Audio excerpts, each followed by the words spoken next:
This is a podcast where we explore the intersection of mythology, folklore, and modern life. I'm Dimitri, and I'll be your companion on this journey of discovery. Each episode, we'll follow routes charted in the old stories and let them lead us into forgotten currents and toward new shores. Welcome to the Inward Sea.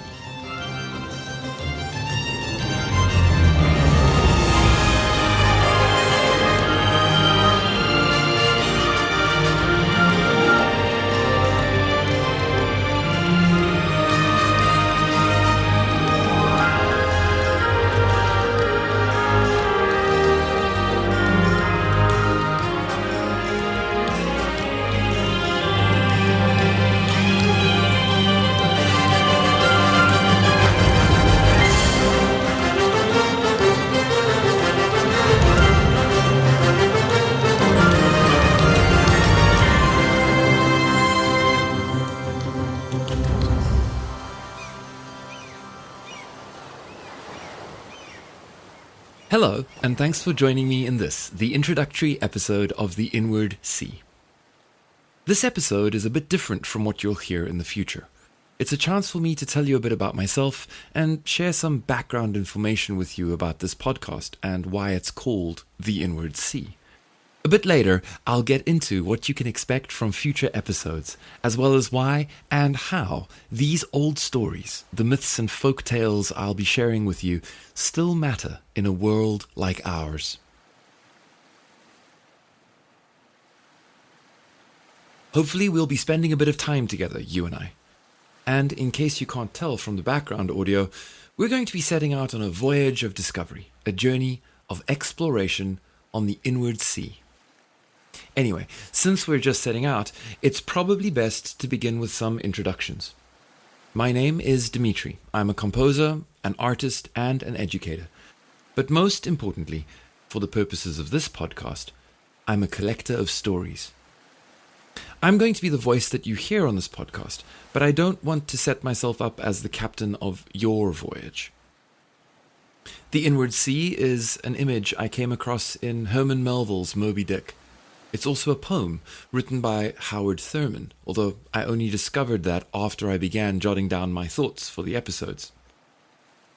You see, although I'll be offering you insights I have gained, as well as a way for you to explore stories for yourself, I don't ever want you to believe that an interpretation or idea that I share here is the truth.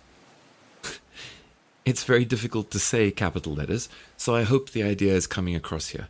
When I say that I don't want you to get the idea that what I share here is the truth, did you hear those capital letters?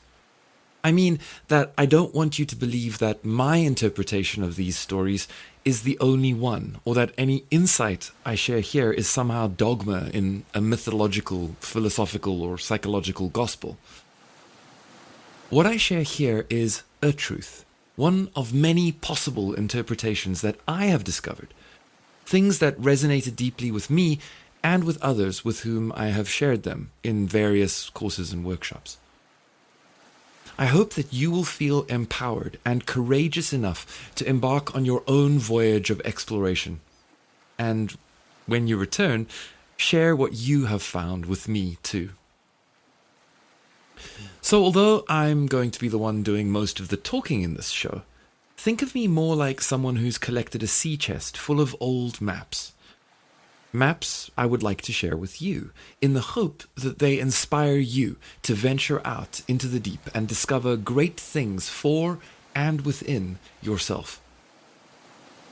Over the course of many years now, I've done a lot of wandering and quite a bit of map making. And what I've learned over and over again is that each discovery, each nugget of meaning or insight that I've gleaned from these stories opens into deeper mystery.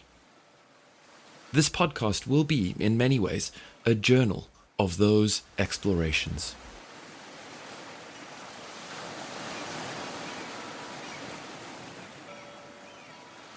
As an educator, I've often found myself asking how we ended up surrounded by so much information and yet so cut off from a sense of meaning. I used to think that we were story-starved, that we had somehow wandered too far from the campfire circle of our ancestral storytellers. But that's not quite right, is it? Today, we're not short on stories. We're drowning in them, caught in a great flood of biblical or Babylonian proportions. Narratives and stories swirl around us constantly, competing for our attention, our emotional investment, and demanding our allegiance.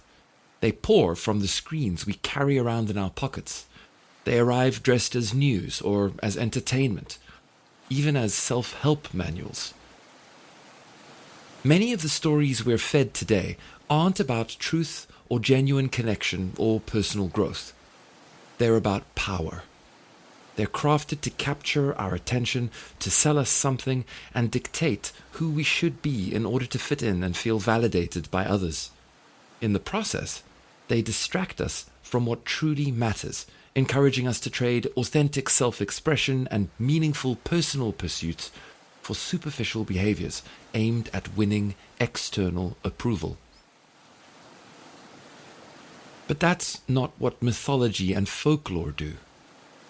Each teller and listener glimpses something different in the same story, a unique reflection shaped by their own inner landscape.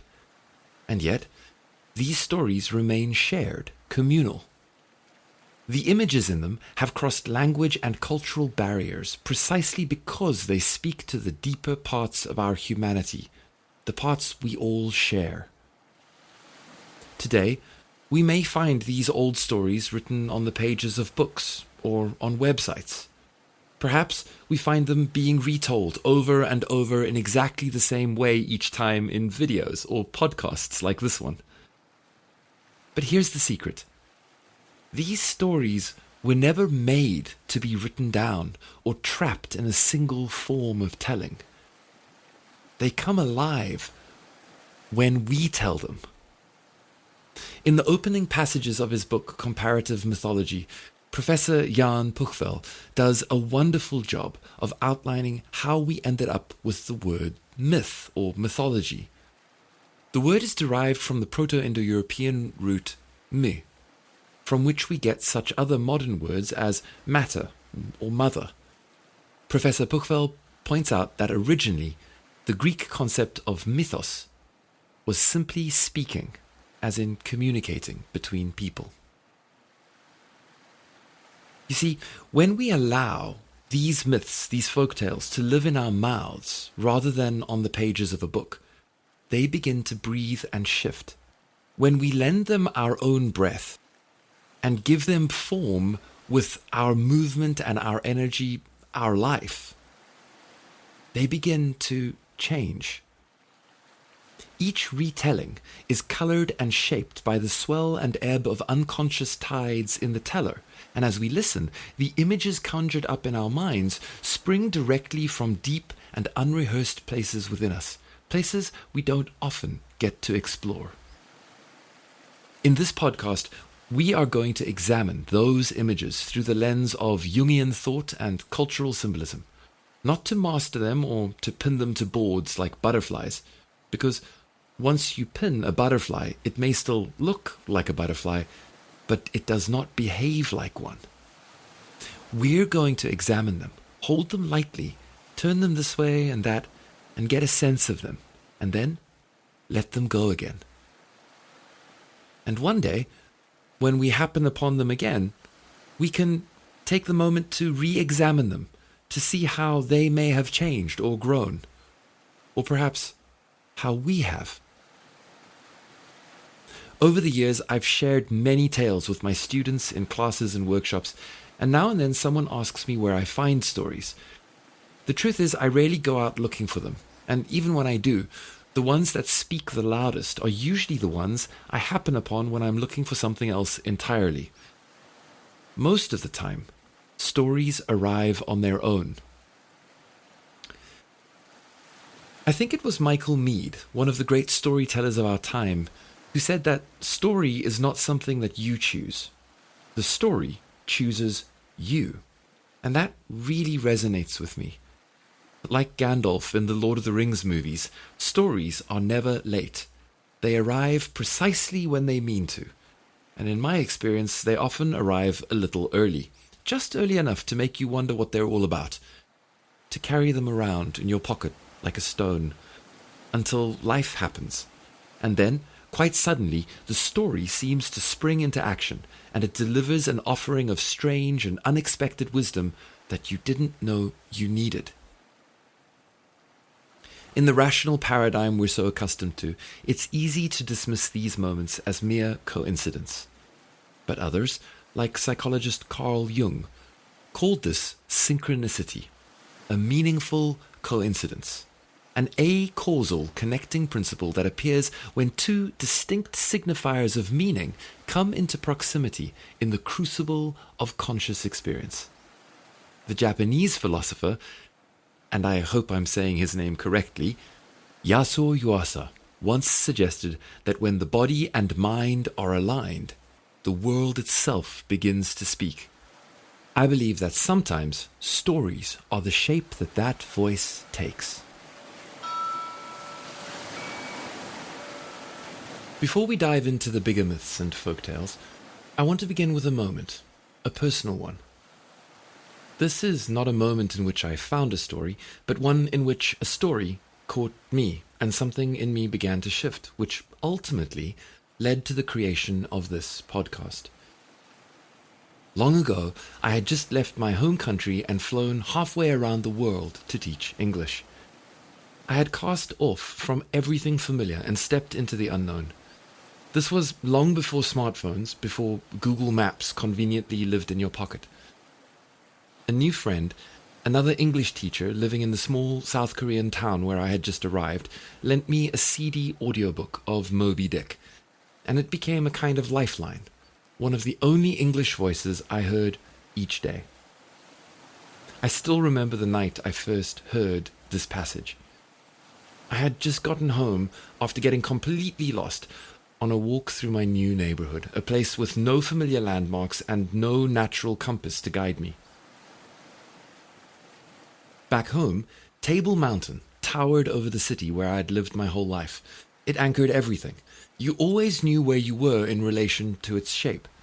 But here, there was no such anchor. The sun had set while I was out walking, and I found myself in a snarl of narrow streets. The street lamps perched like fat, luminous birds amid an aerial jungle of tangled electric and telephone wires. The wires, the streets. It was as if that old maxim, as above, so below, had taken on a literal, physical form. I passed the same doorway at least 3 times. Later, I'd learn it was a Buddhist temple. Shop signs blinked at me in a language I couldn't yet pronounce, and every oddly shaped city block of strangely mismatched architecture felt like a question I didn't know how to answer yet. When I finally made it back to my tiny 4th-floor apartment, I took off my shoes and slid the CD into the laptop my employer had loaned me. They were still called laptops back then, right? Not notebooks. After popping the CD in, I collapsed onto the bed and let the narrator's voice wash over me like salt water. It didn't feel like a recording. Despite the awful speakers and incredibly enthusiastic fan of that old machine, it felt like someone was in the room with me, trying to tell me something. And then the narrator spoke these words. Consider the subtleness of the sea, how its most dreaded creatures glide underwater, unapparent for the most part and treacherously hidden beneath the loveliest tints of azure. Consider also the devilish brilliance and beauty of many of its most remorseless tribes, as the dainty, embellished shape of many species of sharks. Consider once more the universal cannibalism of the sea, all whose creatures prey upon each other, carrying on eternal war since the world began. Consider all this, and then turn to the green, gentle and most docile earth. Consider them both, the sea and the land, and do you not find a strange analogy to something in yourself? For as this appalling ocean surrounds the verdant land, so in the soul of man there lies one insular Tahiti, full of peace and joy, but encompassed by all the horrors of the half-known life. God keep thee. Push not off from that isle. Thou canst never return. Moby-Dick, Chapter 58, Brit.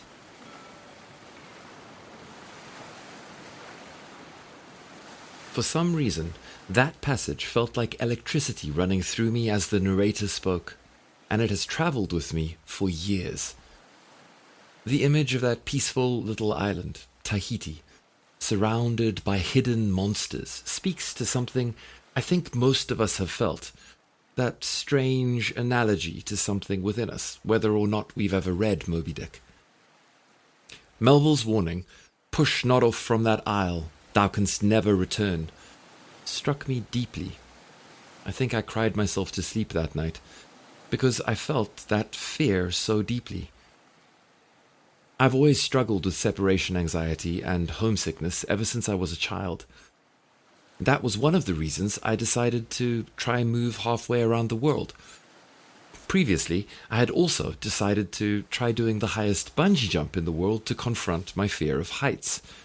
But in the words of Michael Ende, that is another story for another time. So there I was, lying in a strange tiny bedroom in a strange small town in a foreign country, so far away from my normal world. I felt what it means to physically have pushed off from that known shore. I had left everything behind. From my present vantage point, having been away from my normal life for the better part of my adult life, I can tell you that having pushed off, it's not that we can't go back. Melville's warning is far more subtle than that. Once we turn to face the unknown and step into it, the you who returns afterwards is never quite the same you as the one who left. The unknown transforms us if we're brave enough to face it. That sea, the half-known life, as Melville refers to it, is an almost prophetic image of what the psychologist Carl Jung would later call the unconscious. Although we're not aware of it, it is the deep, from where all the energy of our psychic life springs. The images of dreams, imagination, creativity in all of its forms, sudden surges of emotion, all these things spring from that deep well within us. All the stories we tell, whether about seemingly fantastic creatures or everyday occurrences, even the stories we tell about ourselves and our experiences, they also spring from that same source.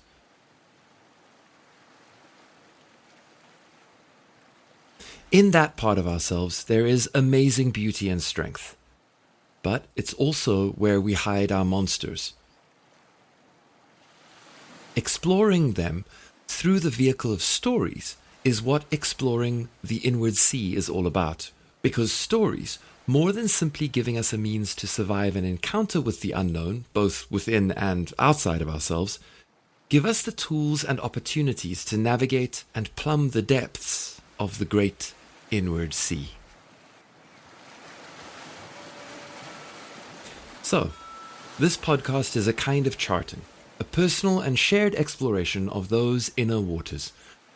The stories we explore here, myths, folktales, and fragments of cultural memory, have passed through countless mouths and minds before reaching us.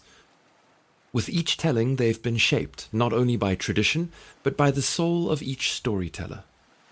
Over time, much has been worn away, but what remains? The images and patterns that stick. Those that resonate so deeply with so many people across the ages that they feel timeless, even sacred, universal. There are many characters, arcs, and symbols that keep showing up in stories and in each of us, even though we can't explain why. we catch ourselves opening Pandora's jar, or contemplating an act of trickery that would allow us to gain something we desire, like Loki or Prometheus. We may even find ourselves staring at our own magic mirrors of social media, enraged that we are not the fairest in the land. And by turning to these images in stories which have been relevant for hundreds of years, and exploring them not just to master what they mean, but to see how they still move in us, we can become more aware of unconscious patterns in our own lives. Bringing awareness to these unconscious parts of ourselves is a great work, one that Carl Jung wrote about extensively. A popular quote from Jung, and one that bears repeating here, is, "Until you make the unconscious conscious, it will direct your life, and you will call it fate." And these old stories are very good at helping us accomplish just that. Now, before we wade in any deeper, I should say something very important. While this podcast may at times feel therapeutic, it isn't therapy. It's not a substitute for professional support, and I am not a licensed therapist. What I offer here is companionship, not clinical guidance, a space for reflection, not diagnosis. You are the one steering your ship. I'm just here with a few stories and symbols, and maybe even some insights or maps that might help you navigate and make some new discoveries. I believe that storytelling is a healing practice, not because stories magically fix everything, but because they give us a language for what we carry. They help us name things that have previously been unnamed, and they let us feel the shape of things that swim beneath the surface of our awareness.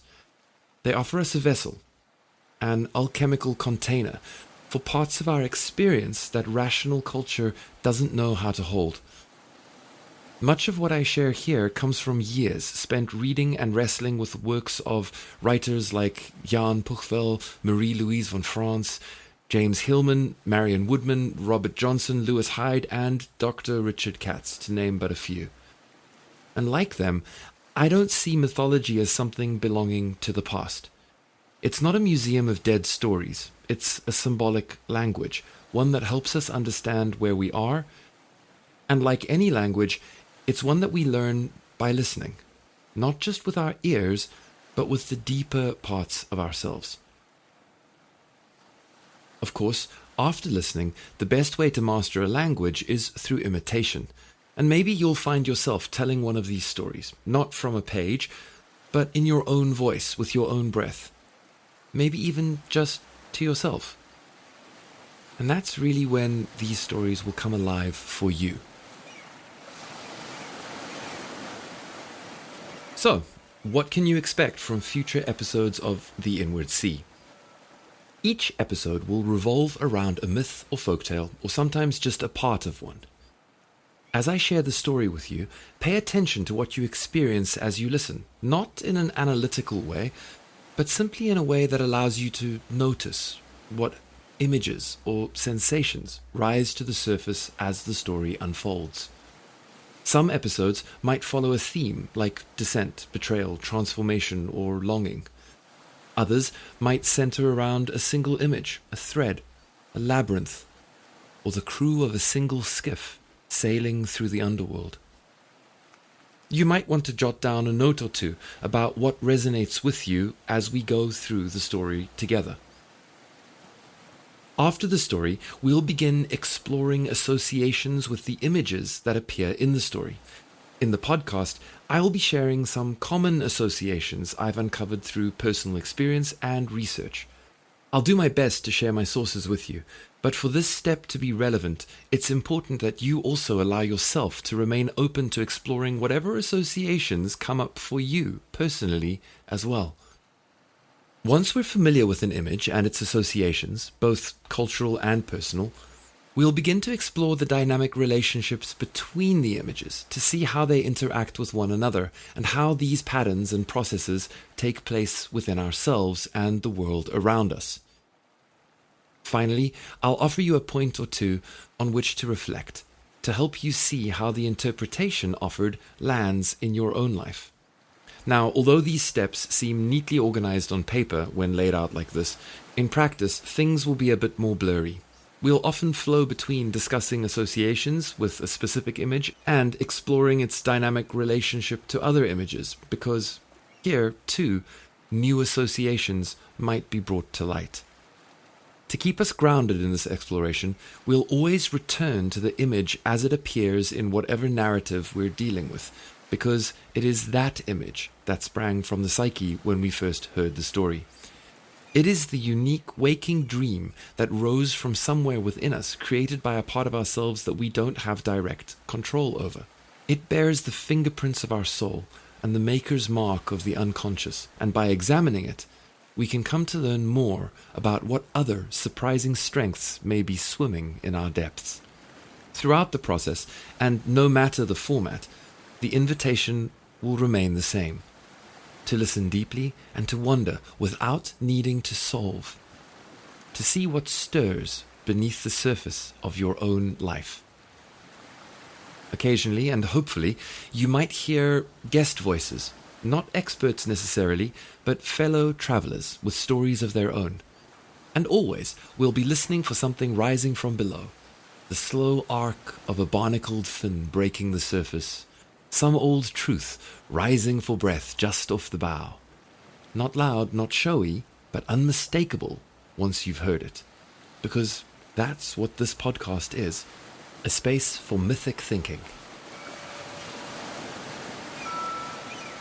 You know, when I think about that Moby-Dick quote, I'm struck by how much our perception of the sea has shifted over the years. Today, we stream documentaries full of coral gardens and curious creatures for enjoyment.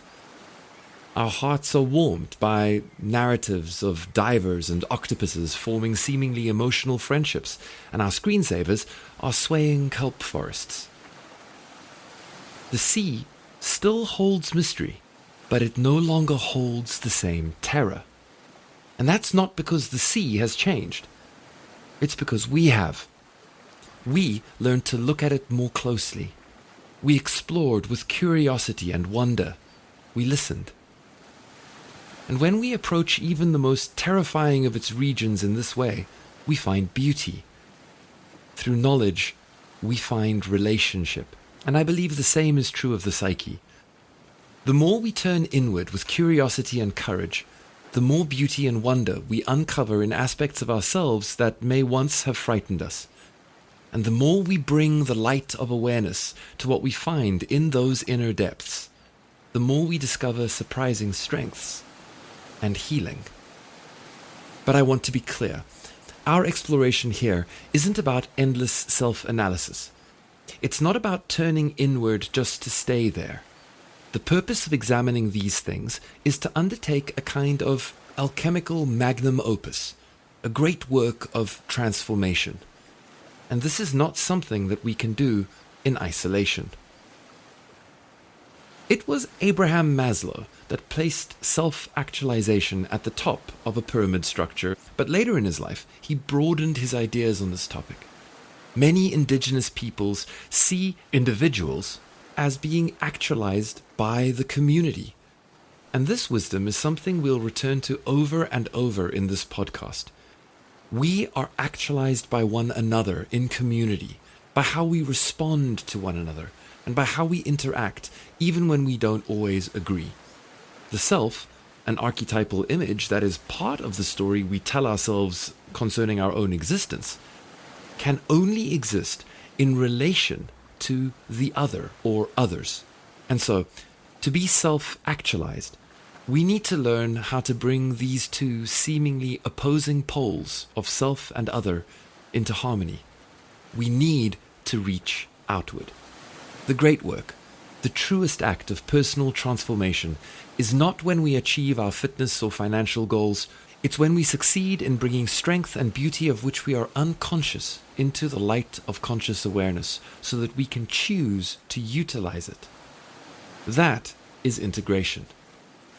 I believe that tending to the inner world, learning to recognize the patterns of these stories at play within us, makes us more able to return to the outer world with presence, compassion, and clarity. It allows us to rejoin the collective story of the human species, not as experts or heroes, but as people who are whole enough to listen to one another and to respond, and ultimately to take our place in the wider human community, as flawed and as luminous as each of us are. So, I want to draw your attention to where you are right now. We are standing at the edge, the very shoreline of this podcast. Before us lies an exciting journey. When was the last time you felt yourself standing at the edge of something vast, or felt the horizon pulling at something unnamed and perhaps untamed inside you? What is your Tahiti, your insular, green and gentle island of comfort and safety? And what lives just beyond it, waiting for you? If, like me, you've noticed a stirring beneath the surface, the call of something truer, quieter, deeper, something that doesn't demand answers, but asks for your attention. And if you've begun to wonder what might happen if you followed that feeling, gently, curiously, and compassionately, without needing to name it too soon, then this is your invitation. Not to leap, just to listen, and to see what rises from within yourself. So welcome aboard. This is where we weigh anchor and cast off. This is where we set sail. And since we're traveling by boat, feel free to lean out over the rails. I'd love to know what you see moving beneath the surface of the swift waters that carry us. Sometimes it may get deep, even dark. The sea, after all, isn't safe. We may not have life jackets, but we will have stories. They'll be our maps and our lanterns. And if we ever find ourselves in waters beyond what we know how to navigate, don't worry. Help has a way of finding those who stay open to the path. And besides, as Melville has already told us, that insular island of Tahiti may be lovely. It may feel comfortable, but it's very small, especially compared to the vast, undiscovered territory unfolding within us.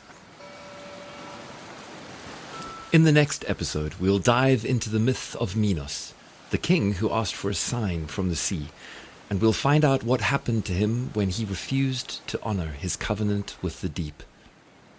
But for now, thank you. It's been a pleasure to share this space with you, and if this episode stirred something in you, I'd be honored if you'd subscribe or share it with someone who might want to travel with us. I hope to journey further with you soon. Until next time, I'm Dimitri, and you've been listening to The Inward Sea.